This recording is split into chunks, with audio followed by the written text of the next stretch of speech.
Daniel Worden. I'm one of the co-directors and board members of R.I.C.E and Western New York Comics Arts, which is the nonprofit that is now federally recognized. Yes. We are a New York State and a U.S. government nonprofit.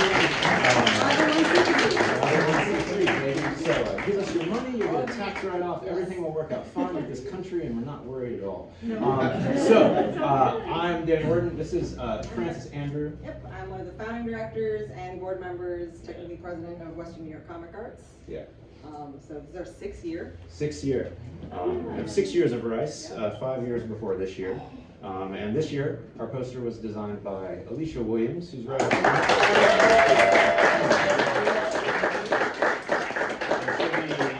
She'll be reading a comic a little later on this evening.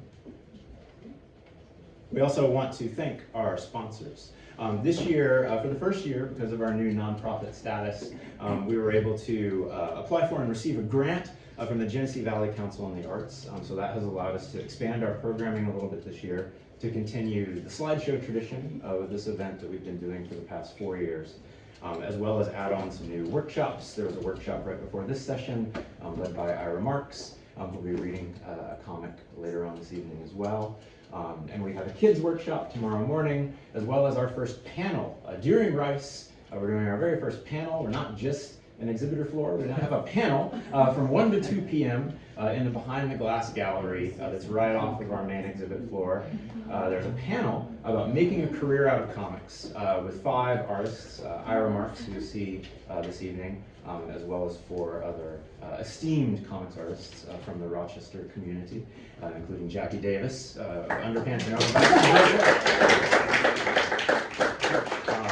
We also want to thank our other sponsors, along with the Genesee Valley Council and the Arts. R.I.C.E continues to be sponsored and effectively bankrolled by the Rochester Institute of Technology, this year by the College of Art and Design and the Cary Graphic Arts Collection. They've helped us maintain this new size that we've had for the past 4 years, and hopefully we'll continue to do so. Also the Monroe County Library System, that is a great place of support. Yes, libraries.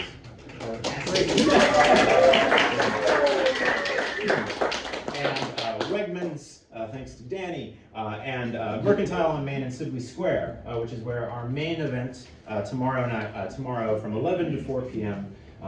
This year we have 80 exhibitors. Yeah. North of 80. When R.I.C.E started in 2019 at Swoolberger, there were 12. Yep. And now we're up to 80. So we're growing a little bit every year, and sometimes a lot every year. We've kind of hit the capacity of our exhibit floor in Sibley Square. So do come this year. I think we've said that like the last 3 years. Yeah, we keep hitting capacity, and this year I think it's actually true. It might actually be true now. Let's not ask the fire marshal. Thank you all for your support. I see a lot of familiar faces if you've come to R.I.C.E events before. Thanks for coming back. And if this is your first time, welcome. And if you'd ever like to volunteer, just go to our website. You can sign up on our mailing list. We're always looking for people to help organize our activities. Come on in and find a seat. Just ignore all my students, they say nothing. It's too late in the semester for this, guys. They've already graduated. I graduated. So, we're about 10 minutes in, so that's enough with the introduction. Probably. Did I miss anything? I think we got everything. Okay. Welcome. We're happy to be We're here. already here, so you've got investment. That's right.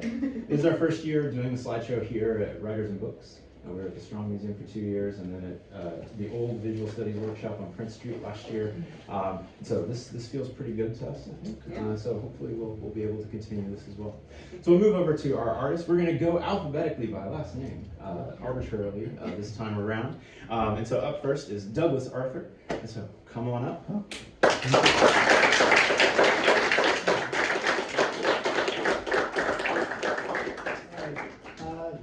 I think I see a few familiar faces out there that know me, but for those of you that don't, I've been drawing comics since the 70s, but not published until the 80s. I started self-publishing in 1995. I put out my first book. And 2 years ago, I put out my most recent book called Hardcore Dougside. It's kind of a full-color compilation of some of my my comic strips over the years. It's a little bit different. I don't do a lot of narrative stories. I'm mainly, panel strips, because I did a weekly comic strip. So it's a little bit different, but I do have a story that I'm going to share that I did for an anthology book I did with my brother a few years back.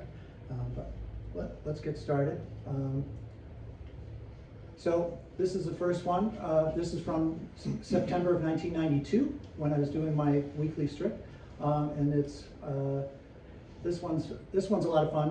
When Cy Sperling sold his soul for a head of beautiful lifelike hair, he never realized later he'd have hell to pay. Now, of course, I've seen this variations of this on the internet, over the years, but the internet was not around really in 1992, so I'll take full credit for the bad joke. This one is in 1993, a little setup here. They had just killed Superman in the comics, and I was a big zombie fan back then, not so much anymore, but back then I was, and I thought, hey, it would be fun if they brought Superman back from the dead. Anyway, I kind of showed, this is like EC Comics style, if you remember EC Comics from the 50s, so I'm kind of like the Crypt Keeper up here in the corner. So there's a world not far removed from yours, a world where swords are beaten into market shares and cholesterol is good for you.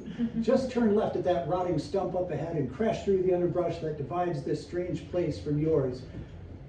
So grab a mess kit and cozy up to the campfire as I, your cantankerous caretaker, spin a few tales from the Doug side. That's the name of my strip, Tales from the Doug side. Today, we answer the quivering question, what if George Romero was responsible for bringing Superman back from the dead? It's Night of the Living Superman. He'll take a bite out of crime and keep on chewing. That one's a little gross, I have to admit. This one's more fun. Inevitably, Schroeder would be overcome by pianist anger.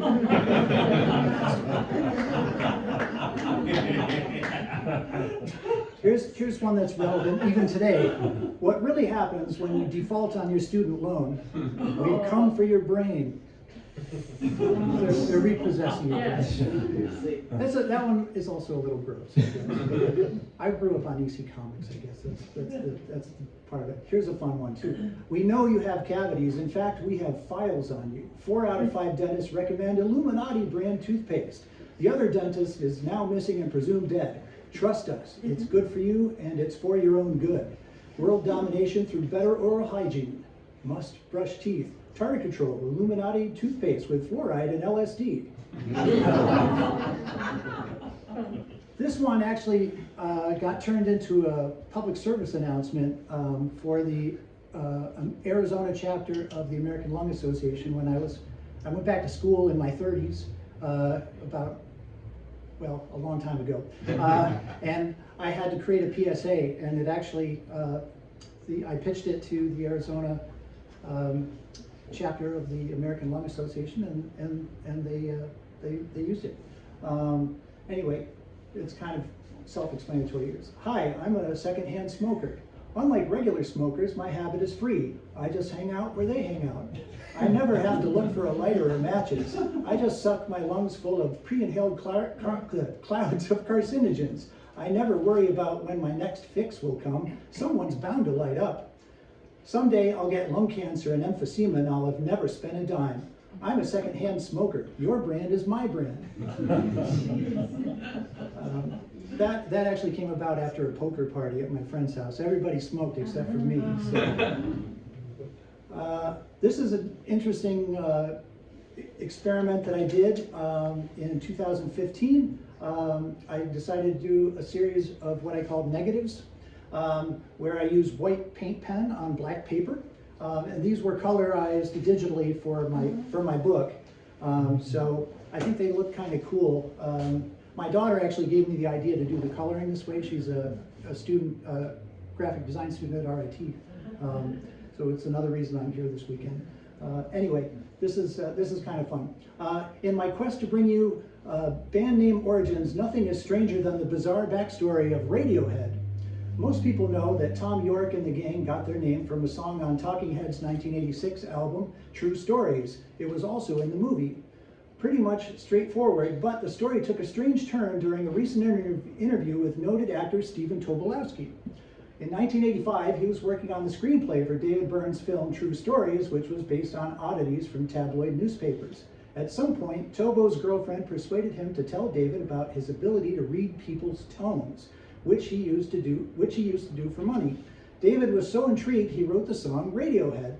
So the man most folks know as Ned Ryerson from the movie Groundhog Day is the real Radiohead. Bing! That's a true story, by the way, which is funny.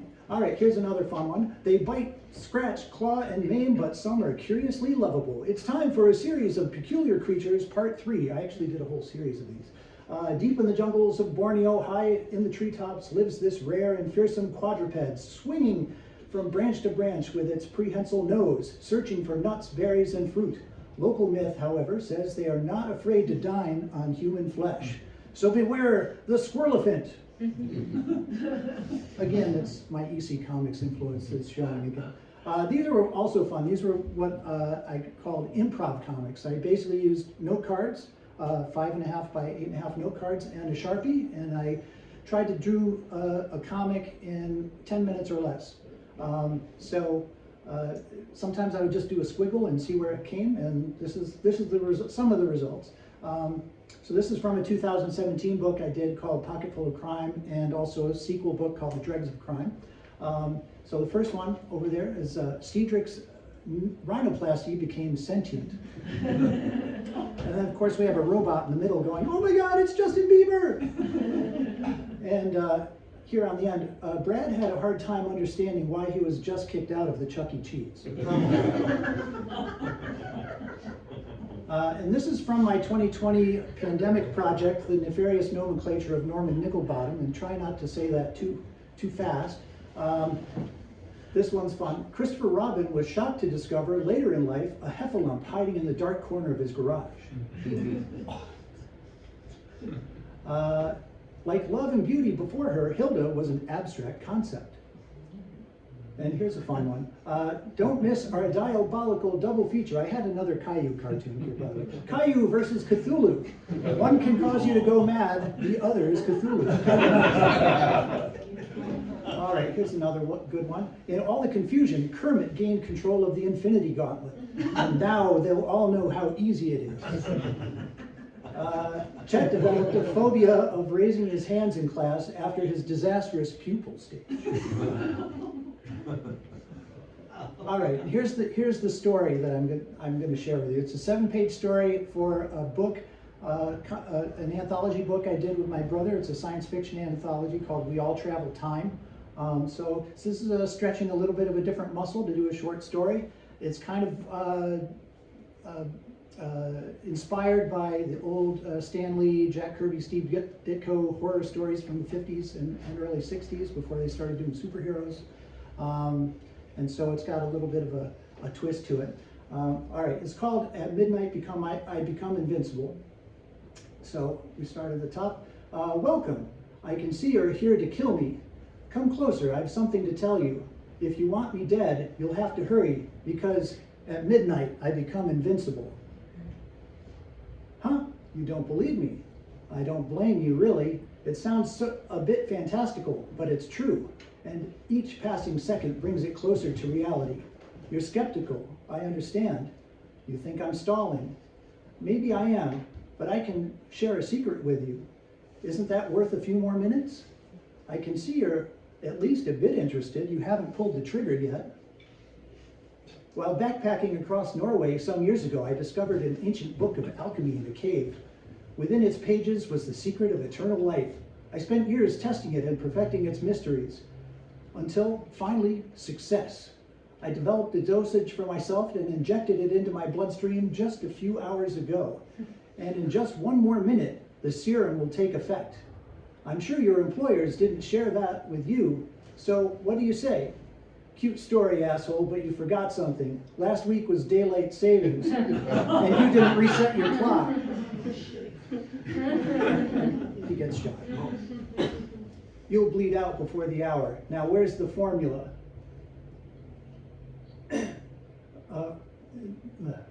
I guess I have to do the laugh. What's so funny? Everything. Do you know why I was in such a hurry to make the serum? Get on with it. Where's the formula? I'll tell you, but it won't matter because of the comet. I bet if you look out the window, you'll see it. It's right on top of us. And you can't tell there, but the world is completely exploded. It worked. He was wrong. I survived. I'm invincible. But where am I? I'm floating. I feel like I'm floating weightless. No, no, God help me. I'm drifting towards the sun. Ah! And there you go.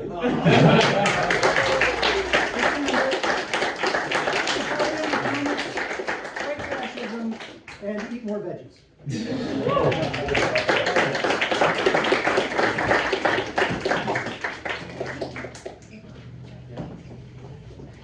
Next up, Sara Harvey-Patrick. Thank you. All right. Can you guys hear me? Yes. I'm Sara Harvey-Patrick, and I draw a comic called Persephone's, where the goddess Persephone runs a coffee shop in the underworld when she's there for 6 months out of the year. And so anyone can show up in line. It could be gods or mortals or the health department. Anyway, it's drawn from my years working as a barista in New York City when I was taking comedy classes. And yeah, I make coffees for famous people once in a while, and I forgot to make coffees once for Rufus Wainwright, the songwriter, if you guys know him, but he was very patient, looking very sad at the end of the counter when I was talking to my coworkers. But anyway, stars in New York love that because they like to be treated like everybody else. So let's see, let's get to it. One of the main effects that Starbucks has had on small coffee is people come in every day and they ask for, all day long, and they ask for macchiatos. So we have to show them the International Independent Coffee Shop sign for the traditional macchiato, which is this. So we'll say, oh, well, a macchiato, our macchiatos are 2 shots of espresso with a little steamed milk on top. And they'll look at us with a lot of confusion, and so we'll say, oh, did you want caramel? So, anyway. All right, without further ado, let me put on glasses first. I think I'm gonna look at the screen. The siren orders coffee at our indie shop, but we'll never tell.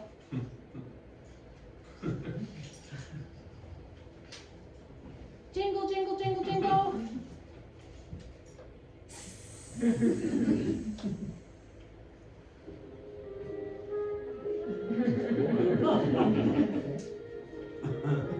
Welcome to Persephone's. Come up whenever you're ready to order. Shh. Don't draw any attention to her at all. Wow. Wait, is that? Yes, but she's very private. And we're professional, so no sneaky TikToks. Okay, no problem. Actually, no conversation at all, Tyler. Got it? I need to go start a macchiato. Oh, what'd I do? Oh, too long. What's that? Did I push it too long? I don't know. We're gonna take a song. All right. You wanna go back to the song? Yeah. Yeah. Okay. I broke it. I'm sorry. There we go. Okay. Okay. Jingle, jingle, jingle, jingle.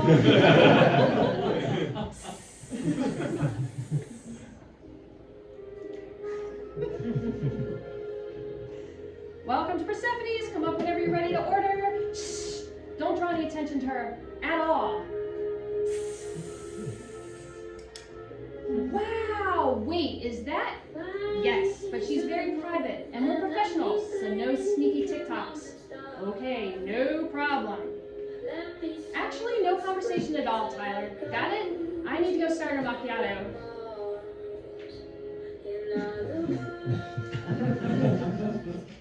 Oh, I did it again. Okay, wait, slideshow. Oh, it's not touch. Hold on, not touch screen. All right, I'm doing it. I learned how to do this stuff. Okay. Oh, the song. I'm sorry, everybody. Where is it? Oh, it's on. There it is. Okay. Sorry.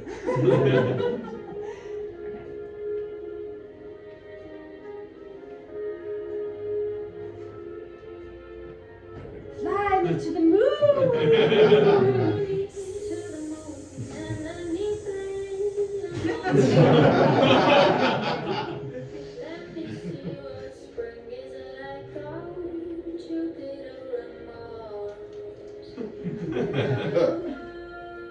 So our macchiato is. I know what a macchiato is. All right.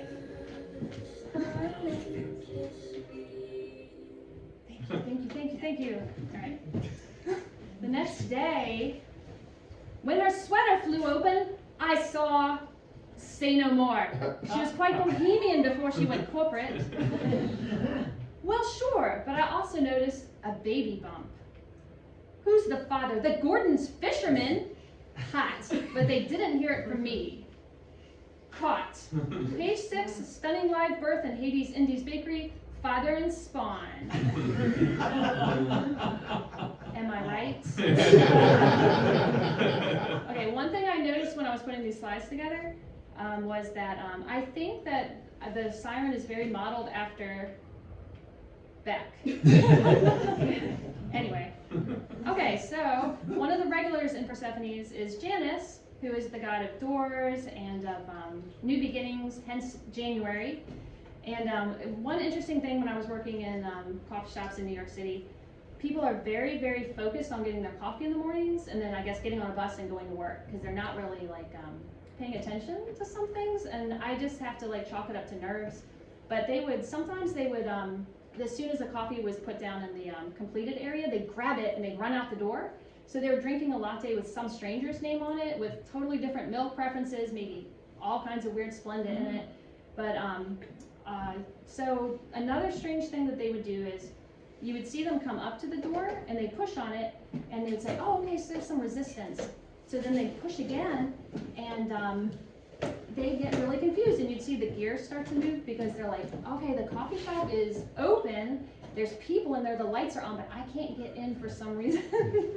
So you're back there and you're like behind the counter feeling really helpless because the room is full of customers and you can't help them. And you know the next thing they're about to do is push one more time and then like sheepishly walk away. And you just wish that you could be Athena and whisper the mystic wisdom in their ears. You should have pulled the door, not pushed it. So that's what this comic is about. All right. Pull. Push.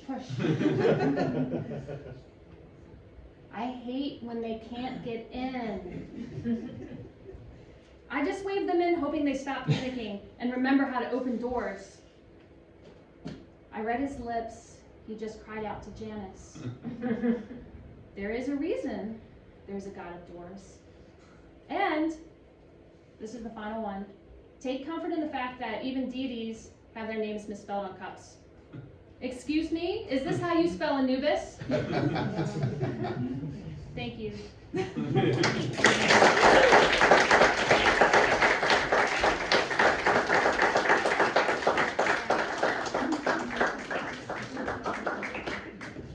Next up.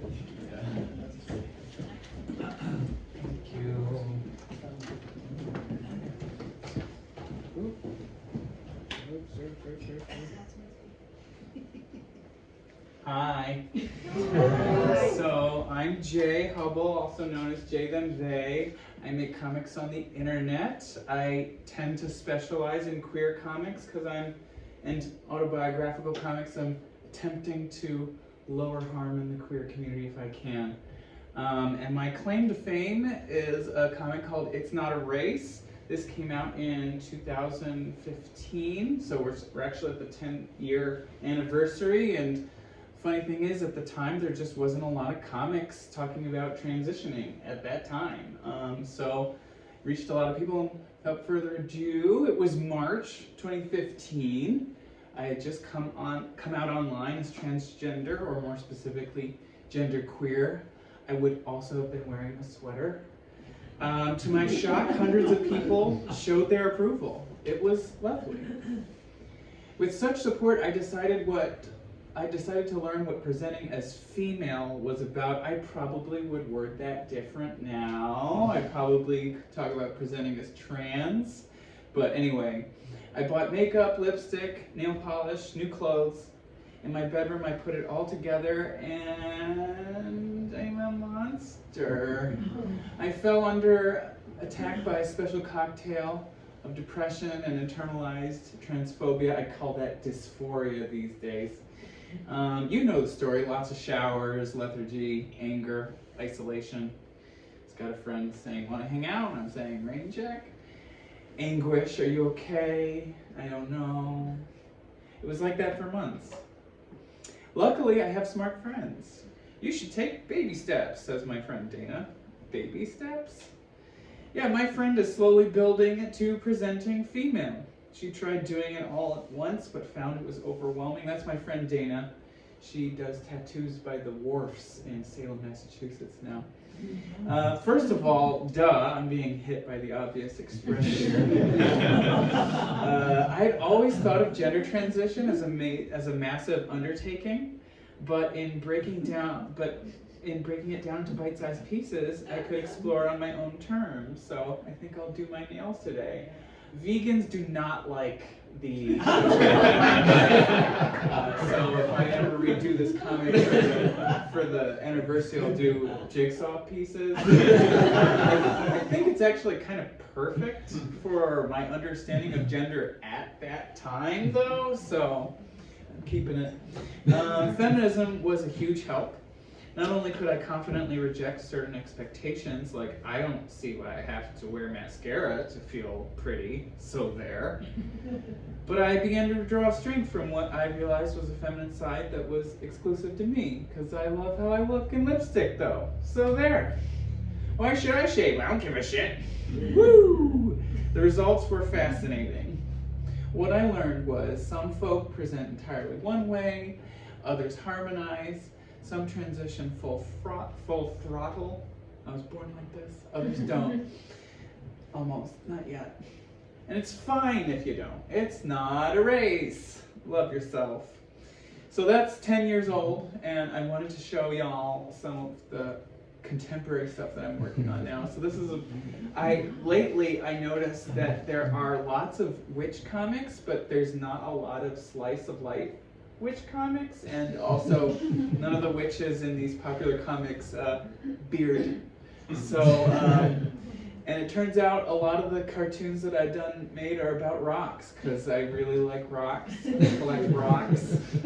These are all actual stuff from my house, which is kind of like an amateur quarry inside. So I've got cooking stones, I got cat rocks. For doors and windows, i.e. to keep the cats out of certain doors and to keep windows from closing on them. Seeing stones. The emergency rock is for braining an intruder. And collect a lot of rocks, some of them are rocks. Let's see. And the funny thing was, I began this series after doing my book, In a Word Trans, and I spent like 3 years like marketing and selling the book, and like kind of fell off of doing my own comics and cartoons. So when I started the J Them They series, I wanted to draw myself in positions of happiness and peace and power exclusively. And then I entered trauma therapy, and I thought, might as well show what it's like. I really did worry that it was going to harsh the vibe, but of course it ended up being what people really liked the most out of the series. And I don't show any personal details at all. I just count the number of sessions, the number of assignments, and just sort of show that slowly, progressively, it gets better and better and better, easier and easier, even though the process is, of course, difficult. But it was all worth it, and I still get a lot of feedback from folks that, I find it helpful, because I do think we can talk about trauma in cute ways.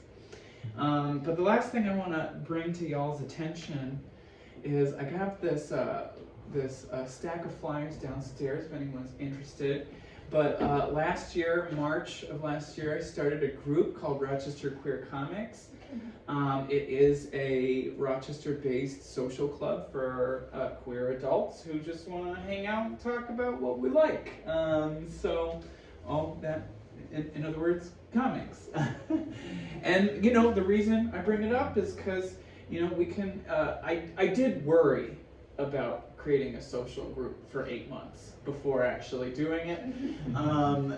But I think social groups and social clubs, like in-person show-up social clubs, should be made again. And I think with comics, we can really span. We can do comics, we can do book clubs, we can do gaming clubs, all that. The reason I bring it up is just because now is a really good time to fight fascism, and it's a lot of this work that we do should be about preserving our own peace, our own joy, our own happiness, and also, heck, if we had a big blanket of clubs and we all linked arms one day, we could create a powerful network of groups and clubs. So that's why I bring that together. We're a hoot. We meet at the Rainbow Union's Lilac Library on Mondays. We also meet on the last Fridays of every month. We have guest speakers come all the time, such as this Dennis Woodyard, one of the creators of Thundercats. There's Frances over there. She came when there was no heat in the building. It was brutal. But yeah, we have a lot of fun. And so, again, there's posters downstairs if anyone wants to look into it. But yeah, that's me. So,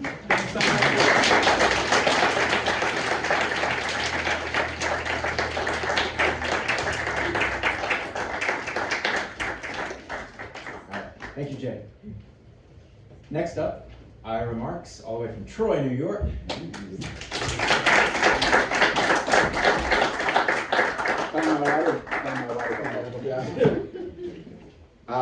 These have all been insightful, funny, and both. Mine is none of those. This is an excerpt from my book Shark Summer, which is kind of like a gothic fiction story nested in this kid's summer adventure.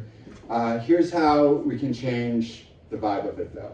So recently I did a school visit for this book at a middle school in Massachusetts.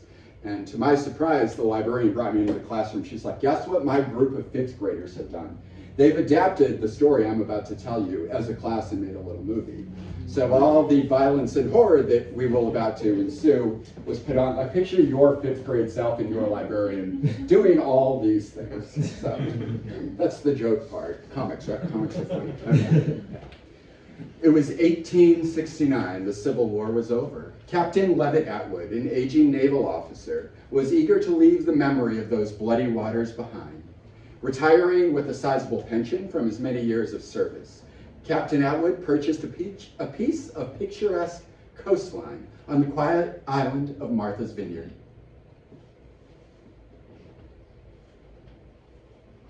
On the land, he built a beautiful fishing clubhouse as a retreat for high-ranking officers and other powerful men. These men would spend long days at Atwood's clubhouse, fishing and discussing affairs of state and industry. The culmination of power at such a remote location began to lure underworld criminals, and it wasn't long before the clubhouse was a sanctum of shady figures. Playing host to villainous men required a quiet disposition, and for his discretion, the captain was rewarded with respect and riches. But these villains did not make his life easy. The appetites of corrupt men are never satisfied, and they grew tired of pier fishing and the leisure activities of common people. The captain struggled to keep the devils happy. One night, Captain Atwood discovered a dead man with a knife in his back, hidden under a bed, the result of a deal gone wrong. The dead man was played by a girl named Charlotte, and she did an amazing job. Wishing to avoid the attention of the law, The captain chopped up the body and disposed of it off the end of his pier. Watching a dead body sink would have been enough to change a person for life. But Captain Atwood had watched many bodies sink during his time at war. Another one made no difference. Captain Atwood awoke the next morning to find his guests crowded along the pier, cheering along as a tiger shark fed on the scraps of fresh human flesh. Believing his bloody scene had been staged for their enjoyment, they commended the captain. The shark was a big construction model they had made for like a shark research paper the students had done weeks before, but it worked as a metaphor for the story as well, so I approved. Relief swept over him. He was saved by the sea. The captain had spent his life serving the sea and believed the shark to be a gift from the god Poseidon himself. As a host to criminal scum, the captain had no trouble finding more bodies. Within days, a frenzy of sharks circled below his pier. Only their fins were visible in the cloudy red water. On a hot summer night, the new guests arrived at his midnight offering, a great white shark. The giant began to devour the lesser sharks until it alone ruled the waters below the captain's pier. Word of Captain Atwood's great white spread quickly, and many who came paid tribute with glorious riches. But the greatest reward was the company of the shark itself. The old soldier found kinship in the monster's cold black eyes. He began to dress in a deep gray cloak and hung a talisman around his neck, a tribute to the mighty sea god. Atwood's offerings to the great white evolved into an elaborate ritual. Those who gathered were dubbed the followers of the Black Eye. But it was not to last. Without rhyme or reason, the great white disappeared. The spectacle was gone, and the guests quickly grew bored with the captain's cultish ramblings. By the end of summer, the rooms of the Atwood clubhouse were all vacant. Without the protection of the crime bosses, Captain Atwood knew it wouldn't be long before the law of the land cast judgment on him. The captain locked himself in his room, growing more paranoid by the day. One night, in the last days of summer, he awoke to the sound of a raging storm knocking at the doors of his clubhouse. Captain Atwood donned his ceremonial cloak and went to the end of the jetty. He cursed the sea god who had abandoned him. As if in response, a fainted shark rose up from the water. The monster caught Captain Atwood in its jaws and dragged his body below the waves.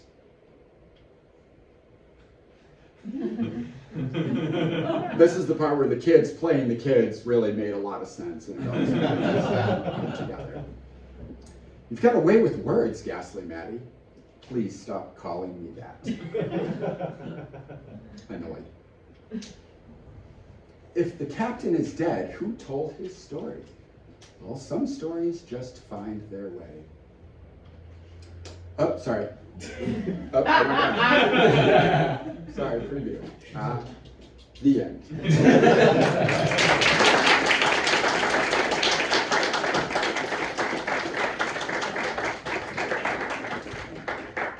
And up next, you already got a preview. Yeah, exactly. Alesha Williams. Yo!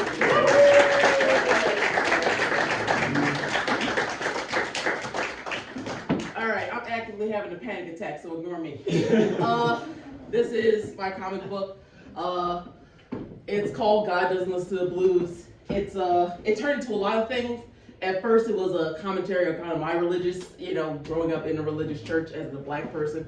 But then it's kind of morphing into a commentary on, Christianity and it being used as a tool against Black people. So basically, I'm gonna be the bummer of the night. So get prepared. We're talking about slavery. Also, I'm gonna say the N-word, not nigga, but nigger. It only happens one time, but like I said, slavery. We're already there.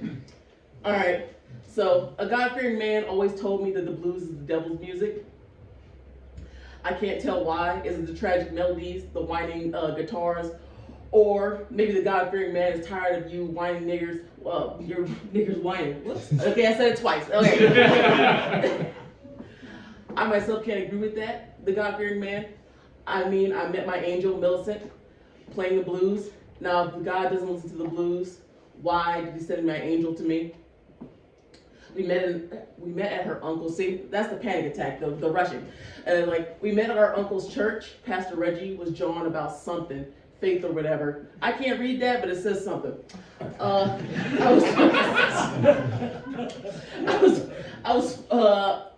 was focusing heavily on the Lord when the choir started singing. Her heavenly voice caught my attention quick. The church let out and we started talking, but Reggie caught us. He thought I was just doing something untoward, but I was just asking if the choir needed a guitarist. Reggie always thinks the worst of me.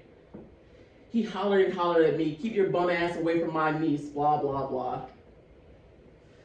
Got banned from the church and Millie that day, but like the Bible says, where there's a will, there's a way. I don't think that's in the Bible. That's supposed to be a joke. Everybody knows where the pastor lives. Oh, wait. Oh, I wrote this. I apologize.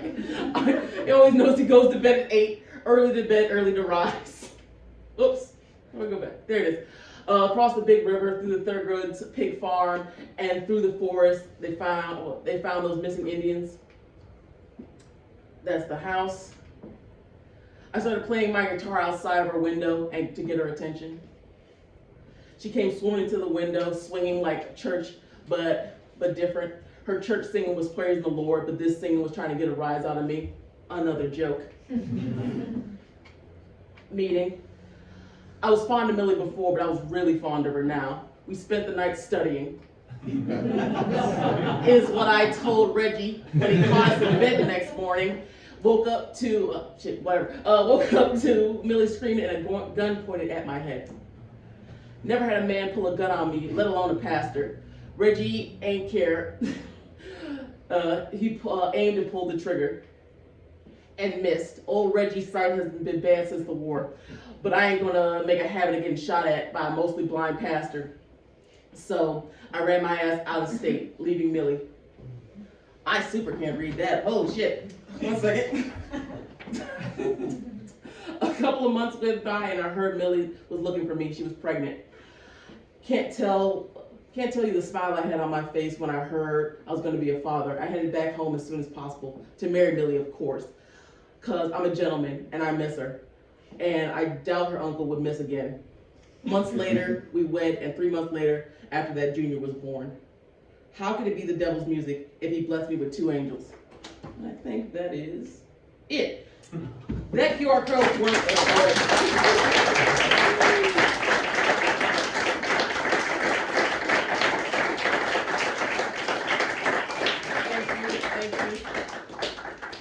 That QR code won't work. They want to charge $19 for it, and I'm not paying it straight up. But yeah, that's my comment. Thank you.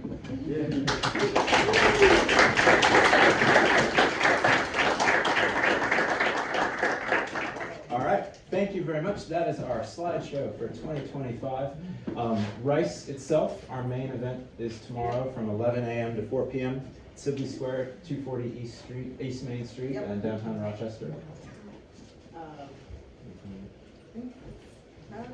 Yeah. There's tables downstairs, and so our slideshow artists will be downstairs behind some tables with some of their comics and some of their artwork, some stickers and things like that. So you feel free to go down and mingle. If you'd like to buy anything now, We also have our R.I.C.E merch table. We got some new t-shirts, new bags, and stickers for this year. So if you can't make it tomorrow, or if you want to preview what we got, you can come down there as well. That's right.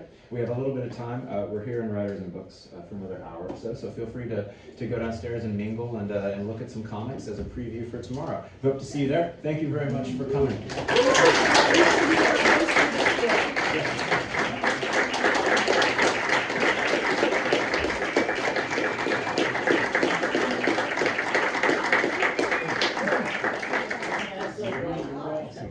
So good, it was hilarious. Oh my God.